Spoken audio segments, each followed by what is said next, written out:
Submission is their other tricky little definition. It means to agree to bend to another's will or to leave to another's discretion. If you are agreeing to bend to someone's will, you are in contract with them. And again, in order for it to be voluntary or lawful, it has to be voluntary. If you are agreeing to leave something to someone's discretion, in order for you to legally leave something, you must have possession and ownership of it. And again, you're abandoning it, and that's an entirely voluntary action. They get all their power when you put your signature, which is evidence of an oath, on a document with the words registration, application, submission. They do it with everything. You want to register your kids? What are you going to do? You're submitting an application for registration. You want to register your vehicle with the motor vehicle branch? You're submitting application for registration. You want to register your real property? Submitting application for registration every time. And that's why the lawyers got it. They're in all the power. You came to them and begged. Next one, please.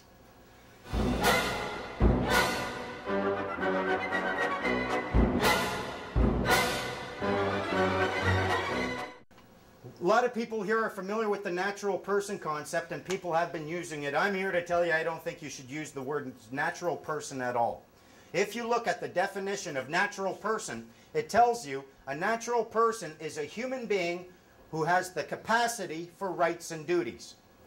If you tell me that you have the capacity for rights and duties and I'm a government agent, and you label yourself as a natural person, a human being with the capacity for rights and duties, who am I to deny you your rights and duties? In Canada, the moment you define yourself as a natural person, they have an obligation to give you your rights and duties.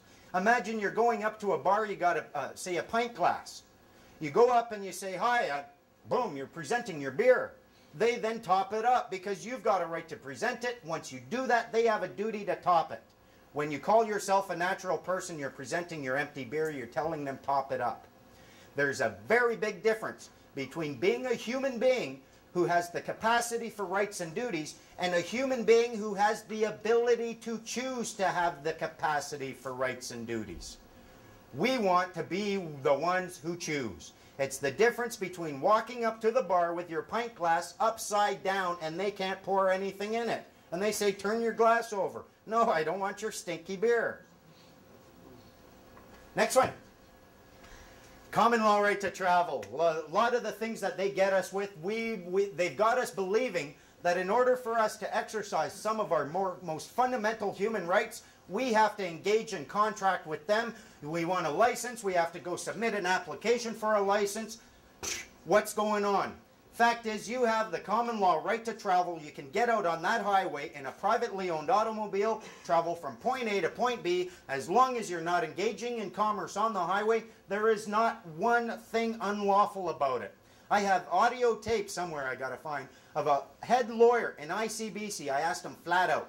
I said, is there anyone in your organization with a bar card who's willing to swear under oath and on their full commercial liability that the common law right to travel no longer exists in British Columbia? His response was, no. It's there. And you give it up every time you go and you register your motor vehicle. You are not obliged to register your motor vehicle. If you do, you're signing over partial ownership of it to the state. They use a lot of trickiness with it. If you look at the Motor Vehicle Act, they define a motor vehicle. They'll say motor vehicle, in brackets, means a vehicle not run on rails, designed to be self-propelled, yada, yada, yada. The brackets, what I found out, when it's in quotation marks, that means these words, these printed words. Anytime you see these printed words in this act, you know it is referring to something that has these attributes. Where does it say all things with those attributes are being referred to? It doesn't. If I define an apple as a round red fruit, does that mean all round red fruits are apples? No, you got cherries, pomegranates, certain varieties of the more exotic Asian pears. All of these are red rounded fruits and they're not apples. When they define a motor vehicle, they don't give you the full and complete definition. There are other attributes they've left out. And you will find those attributes further in the Act. If you get to Section 3.1 of the Motor Vehicle Act, it says the owner of the motor vehicle must apply for and receive registration and insurance in the form required by ICBC. That's the missing attribute. The moment you do that, yes, now your property is a motor vehicle. And there's no one in ICBC going to claim that you have an obligation to register your personal property. No one. This is one of the most fundamental things we have to remember, folks. Equality before the law is paramount. Everything else is gravy. No matter who you're dealing with, government agents, police officers, judges, we're all human beings in a common law jurisdiction. We are all equal. Every time you write to them, you'll notice a bunch of my letters, I put that right up at the top. That's where we're starting at. Everything else doesn't matter. And if they don't want to accept that concept, that then they and I are equal, I don't want anything to do with them. They're crazy. They're crazy in the head. I don't want to play with them. And then finally, the big monkey. Who here has ever read their Bill of Rights? Who here remembers the very first sentence? Oh, it's key. It's the big monkey they're hiding. It says, and you'll find it expressed in the Constitution as well, they say that Canada is a nation founded upon the principles and the belief in the principles of the supremacy of God and the rule of law. The supremacy of God and the rule of law. I went to my MP's office and I asked him, I said, yeah, I'd like the Bill of Rights. I grabbed this, they'll give you one. It's really nice, you can frame it, eh? I said, wow, it says here Canada is a nation founded upon the principles or the belief in the principles of the supremacy of God. Is that true? She said, sure is. I said, that's cool.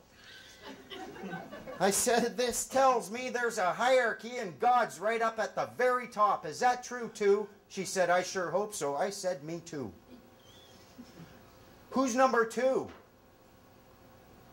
She's like, I don't know. Maybe you should see a lawyer. I was like, why should I see a lawyer when you're the one saying, I don't know? I'm pretty sure this is an offer. Where do I accept it?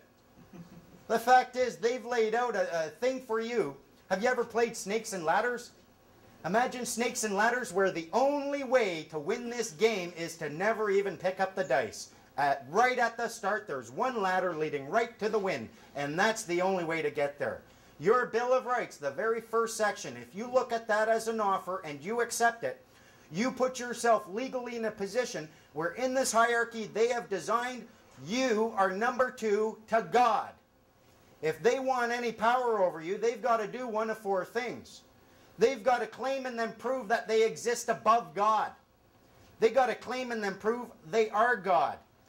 They got to claim and then prove that somehow they exist between you and God. Or they can produce a document upon the face of which can be found the verifiable signature of one deity commonly known as God.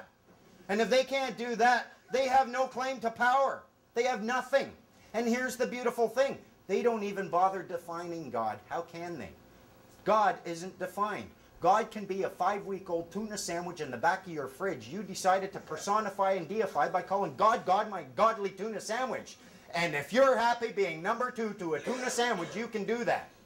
I want to be number two to the creator of the universe. But if you want to be number two to the tuna sandwich, you can go ahead. You have every right in the world to stand right up and claim the status of a child of God. But the moment you do that, you do accept a lot of responsibility, because then you have to look at everyone else with the same eyes. Guys having fun yet? Tell